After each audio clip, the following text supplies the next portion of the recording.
All right, here we are, Salty's Live Music Round 2 of Festival, the Fernandina Beach Songwriter Festival today on Saturday. Beautiful day again. We've got Rachel Thibodeau with us today, who I'm sure a lot of you know who she is. Very distinguished career in songwriting and a musician in Nashville, and I'm excited to sit down with you. I'm excited too. I'm happy to be here. I thought you were like in your 20s, so yeah, when they said Nope. distinguished career, I was like, no, what are you talking about? Like, Nope. what, 10 years? 15. That's awesome. So you're amazing. So I can tell why you've had success. Oh, thank you. You're so sweet. So like for the audience, for us, like our intention is just try to get people to understand the songwriter and like how you get into it, some of the people you worked with, what kind of life it's been like for you. It's all about you, Rachel. So Wow. Wow. It's all about me. I don't know what to do with that. I don't know what to do with that. So do you want to just know about like what, when I moved to town? yeah, All those things? all from it. Yeah, like tell your story. So if a young songwriter is wanting to start out and they're looking at you as their idol, because I know a lot of them do and look up to you. So yeah, just whatever you want to tell me that you think would be helpful to them, or Okay. just things you love. Well, when I'm talking to young writers, like I've met some writers here tonight, or not tonight, it's the morning. I'm tired. We're tired. We're I tired. need to sip on your coffee. I need some of your coffee. Let me wake up. We had a late night here last night, everybody. So when I meet young writers, I always say the first thing to do is to join NSAI in Nashville. That's the closest thing that we have, like, to a union, a corporation, a business that takes care of us as writers. They go to Washington and fight for us for our royalties and all of those things. So join NSAI. If you're out of Nashville, that's such a great resource because they can help you. That's amazing. If you're in Nashville, if you move to Nashville, networking, it's a networking business. So just go to writers rounds, introduce yourself, go out, meet other writers, co-write, and just that's the most important thing is meeting friends and developing like your class, of people, like I'm the class of 97. I moved to Nashville in 97. So I'm approaching 30 years. So I've been there 29 years. That's amazing. Yeah. That's amazing. Yeah. So just ask me anything. Yeah. So on the collaborations, like we were talking about that yesterday, I think we went through like 9 or 10 interviews yesterday. And we were asking about the difference of someone like trying to put your song on hold versus kind of getting to collaborate with the artist. And now a little bit before we talked, you're talking about, we may be collaborating with, 10 different, songwriters. What is that like? Have to do that. Right. So that's usually the 10 writers thing. It's kind of like a joke. There are some with 10 writers on it. I went to the ASCAP Awards for the Pop Awards in LA, and there were like 10 people getting up on stage. And that usually happens because maybe the song starts out with 4 people or whatever, and then the song like goes from one person to another and they're adding little things, and that's how you get so many writers on a song. Usually I would say it's anywhere between 2 and 4 people in the room. And that's a normal day. Right. And sometimes you're writing with just writers, and sometimes the artist is in the room. I love writing with an artist because I can get to know them and get to know their story and hopefully write something about their story. That's my favorite thing to do. Right. Mm-hmm. Is that, are artists more so now, would you say that it's getting trend to where they want to do that? Like they pick someone like yourself, they really like you, they use you over and over again, or, is that non-typical? Oh yeah, it's very typical. When I first moved to town, it wasn't such like a necessity, or it wasn't as, I should say, it wasn't as common that that the artist was in the room. There was a much bigger group of just writers getting in the room with just another writer. And then they would go pitch those songs, and we still do this. And then pitch the songs to artists that were looking, to the producer, to the record label, to the artists themselves. And now through the years, it's increasingly become more of writing with the artist, which I think is great, because then I really, really get to know what they're looking for. because then they can feel connected to it. Absolutely. So how do you know, like, you're writing, like, people are writing so many songs and they're probably all great. Like, that's the funny thing is how many songs went in the bin Oh my that God. that never made it out, that are just sitting there.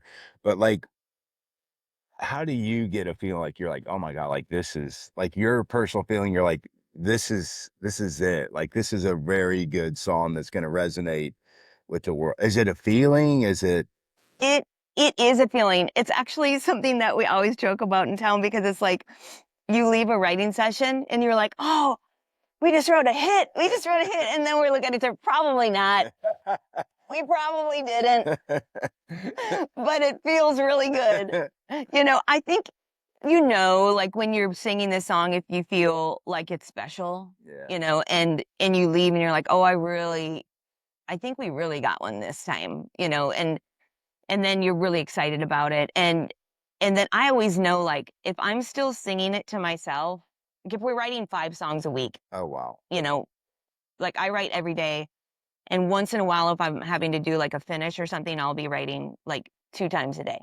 So, but probably just minimum, let's say 5 days a week. So, that's, think of how many songs that is throughout the year. So if I'm a couple weeks later still finding myself going to listen to the demo or singing it in my head, that's usually a really good sign Yeah.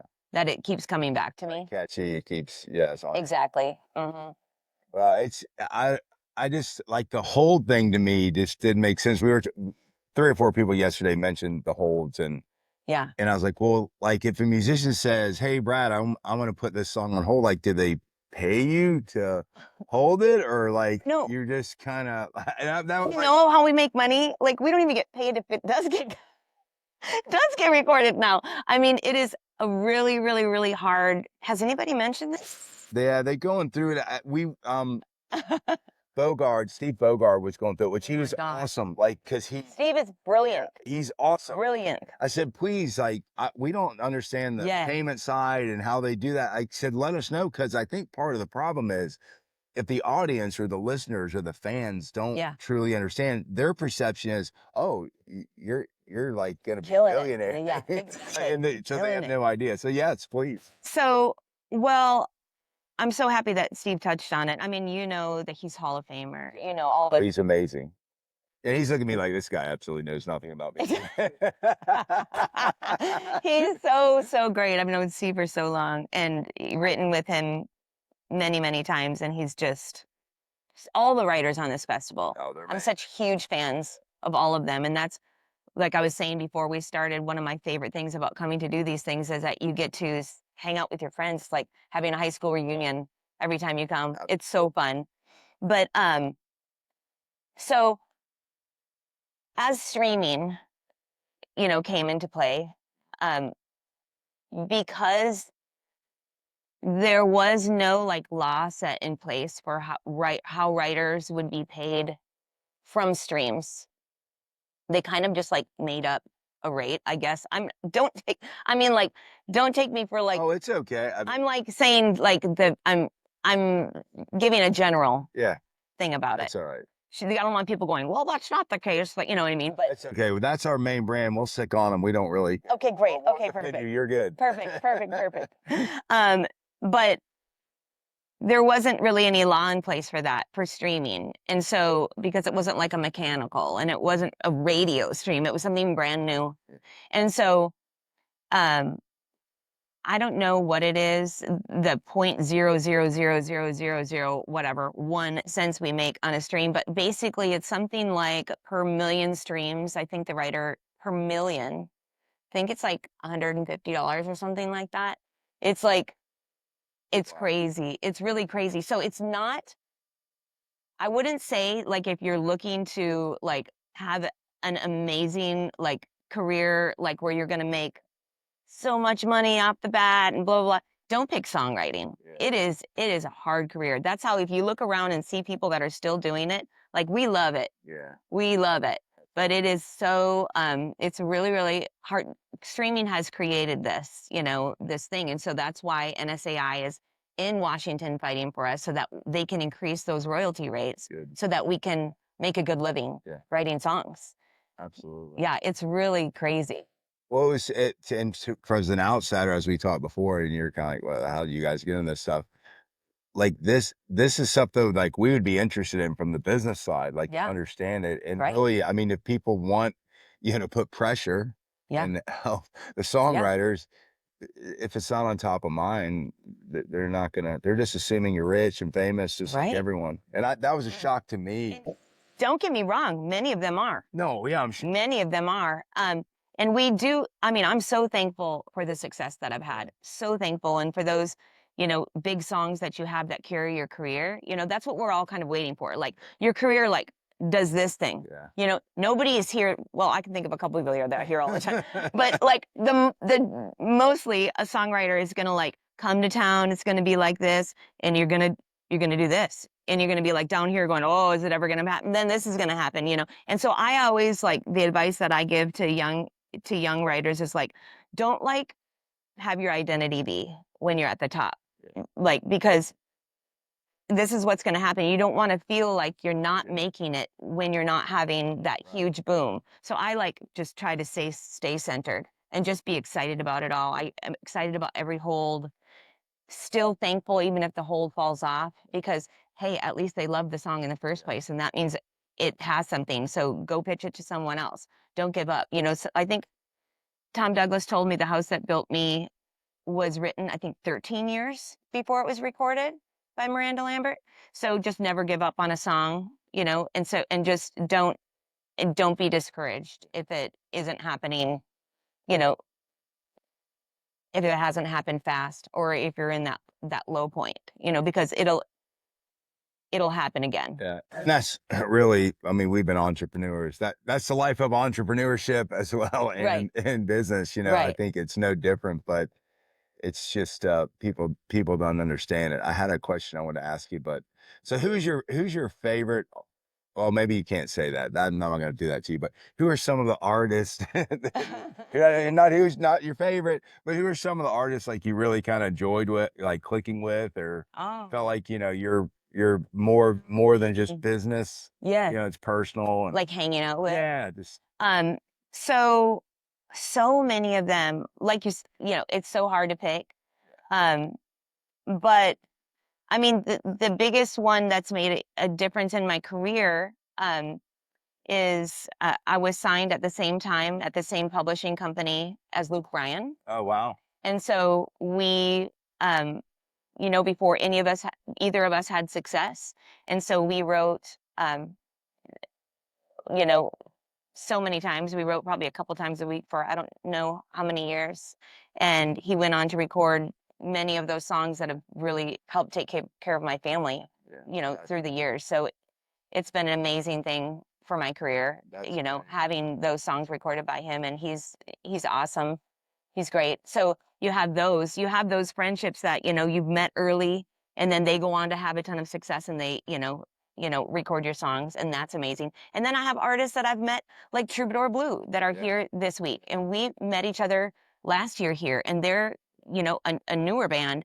They're so fantastic. They're going to be huge. absolutely. We performed a song last night that we wrote on Monday with Stephanie Smith. Yeah, And Stephanie Smith wrote It's Your Love and a bunch of other huge hits. absolutely. And we performed it here last night. It's always fun to sing new songs and tell the audience about, get to see what we're doing every day and new things that are going on. So I wouldn't say either thing is like more like important or exciting. I absolutely love every time that I'm in the room. I'm not jaded about the industry. I'm not, even though like it's changed how we make money, I still love every single day getting to do what I love as a living. It's crazy. I mean, we're here. Look at where we are. Oh, it's beautiful. It's a Beautiful. cool setting. I mean, absolutely. It's amazing. This place is what's interesting. Paul, you met my partner Paul before, but like he moved down here, and it was I was amazed just the music scene, like how much music, how much live music was all the time. Yeah. Like, not just like now. So it's out there. It's awesome. Yeah, it's so great. You talk about this. It's so funny because like you don't think about the songwriters, but James Slater sat down with us Oh, yesterday. I love James. He's awesome. We've been friends for so long. I love James. He's amazing. And I mean, I didn't really know James, but he's like, oh, where are you from? He goes, oh, I'm from Atlanta. And he goes, that's what kicked off my career. We were coming up to Atlanta around Christmas, and I was just writing this jingle that all I want from Santa is a girl from Atlanta. And when he said that, I looked at him and I was like, dude, I know that song. Like I remember because I lived in Atlanta and that was on 96 Rock. And he laughed. He goes, that song where we were goofing off, just come up, became a hit. And then he kind of went on. So it was neat to see that. That about him. So he wrote a jingle for a radio station? Yeah, it was like he was coming up to Atlanta for, I forget what he was coming up for, just to play somewhere. Yeah. But he didn't write it for the radio station. He was just saying it was Christmas time. Yeah.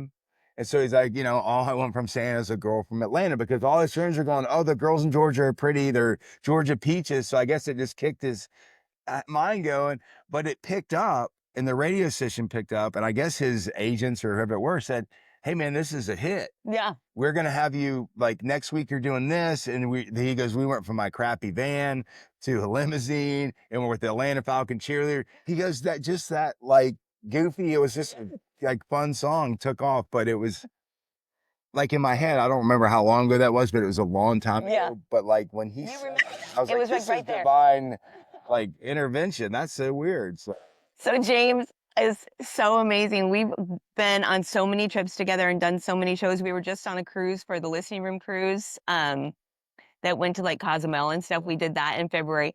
He is so great. Like I remember one trip that we took to where were we on this trip? I believe we were in Norway. And he is such a showman. Like we went into a coffee shop in the middle of this tiny like village in Norway. And he's like, there's a piano right there. And I'm like, there is a piano right there. He's like, well, we need to have a show here. And there's a sleepy town. And literally at 9 o'clock that evening was packed with people. James on the piano playing, putting his foot up on the piano. I mean, he is the best. He's entertaining. He can make a show happen anywhere. And it is get everybody standing up and dancing. He's one of my favorite people to play with. We watched last night. We were here last night, and I looked at Dawson and I said, I mean, he's good. He's awesome, but he's an entertainer. Like, he's an entertainer. Yeah. I mean, he really is. Not to take away from Rachel. James, you already had your time, dude. I just have to bring back that. Have it be about James. He's amazing. He is such a great entertainer. That's why somebody like me that doesn't do that. Yeah. It's so fun to have somebody on stage that does do that, right? We want to like have a little bit of, energy shift. Energy shift. Exactly. Like we each have our own strengths. I mean, he is just fantastic. Such a great entertainer, such a great writer, such a great person. It's the thing I like about this is some people are asking, like, it's just the stories about it. And like when we told you yesterday, we interviewed Stephanie Bentley. She's so amazing. Wow. And she was just telling her story, like, she had kids and she was kind of out and her kids were out and she's getting back into it. And so I didn't really know a lot about Stephanie, right? But I'm sitting here and she just belts out singing and I was like, her voice. God, no wonder. Yeah, she's like amazing. So like to see her kind of kick it up and spark it back up was like pretty awesome. That's amazing. And that is something that like the same thing happened with me. Like when I had my daughter, like you have to take a step back, obviously, as a woman, to be doing all your things, and I would be, my daughter was 3 months old and I was in, the studio producing with my daughter. I'm like in a sling and I'm like, I'm here. Let's do it. I mean, you got to make it happen. You got to keep doing it. So, I mean, I feel her on that a lot. I'm such a huge fan of hers. Oh, I mean, my wife's, we have 4 kids. Women, like, thank God for women, the world would be obviously extinct, but men could not do anything. No, we do take care of you guys. Absolutely. Everyone takes care of me. I'm lost. Like people are like, I am. Like, dude, I got a lot of great people around me that actually, they must care about me because they could let me fail any moment. They could just pull the plug. I mean, it takes a village. It takes a village. Crash into the trash can. So I've been very grateful. But me too. Anything you want to just say? Like, so our audience, like I said, under our main brand, it's a kind of eclectic group of everyone, athletes, music people, pretty much anyone. We're like the melting pot brand that you can't put us in a lane. For encouragement. Yeah. Something for encouragement. I mean, obviously we're here as songwriters, but this goes for anyone. Just like if you have a dream, no one can stop you from doing that. Yeah. No one. Even though, like, I wouldn't discourage a writer, even though our, we are struggling to find out how we're going to be paid right now. I wouldn't, if it is the only way I would discourage you is if it's like not like ever, if you can't see yourself doing anything else, if it is only writing that you see yourself doing, you can do it and you will do it and you'll find a way, even though it's hard. And, just don't let anything stop that. And it doesn't matter what that dream is, I mean, I think that they said you have better chances of being a successful writer than a professional athlete. Better chances, of being a professional athlete than a professional writer. I mean, it's like a successful one. And so it is hard, but if you have that dream and you have that in you and you don't feel it going away, do it. Like a lady came up to me last night and she said, I'm 60 and it's always been my dream to write, but I see you guys on stage and everything that you've done, and I just know there's no way to do it. And I said, oh, no. There absolutely is. Right. There absolutely is. And I told her about NSAI and I told her to join that and get connected and start co-writing with some of the people. And there is nothing that says that she can't go and have a career in writing if that's what she wants to do. It doesn't matter how old you are or how long you've had this dream that's been on the back burner. You can bring that to life and do it. I love it. Mm-hmm. That's what I would say. Just never give up on a dream. I love it. I mean, you've lived it. You've been there. It's advice. I think, yeah, anyone can do whatever they want to do. That's right. I guess it's just your thing. If whether you want to be famous or do you want to be part of the process. That's right. And that's hard sometimes because some people there may not be a lead singer or the entertainer, but right. So that's awesome. That's the best part about writing is you don't have to be a lead singer or an entertainer. Like you can just get in the room and pour out your Fill heart. Your soul. Fill your soul. See if people love it or unite with it. Well, yep. I'm grateful for you to take the time. I know we were a little bit late on Central Time, and oh no, I'm happy I got to go have us Georgia guys. No offense to Luke Bryan, all those guys, but we're a little slow. So I mean, my dad's from Georgia. I get it. All right, well,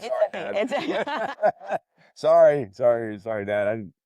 Don't come get me. Well, you've been wonderful. Thank you. Do you like people to follow you at certain areas or certain spaces? And you want to tell the crowd that? Great. If not, it's okay. Oh yeah, I would say Instagram is probably the fastest. Okay. I mean, Facebook, I'm there, but it's harder to keep up with Facebook. And I am on TikTok, but I tried to. I got to be honest. I'm not a very good TikTok person. I'm not good at it either. I'll check in like once a month. So Instagram is the place. And on my Instagram, there is a link that they can click on just to see like new releases and like where I'll be and things like that. So, yep, that's probably the best place. Instagram, Rachel Thibodeau Music. Well, she's amazing. Now that we're learning more about her, we're going to be a fan. Oh, so much. I'm a fan of yours. Thank you so much. Thanks for sharing this. That's it, folks.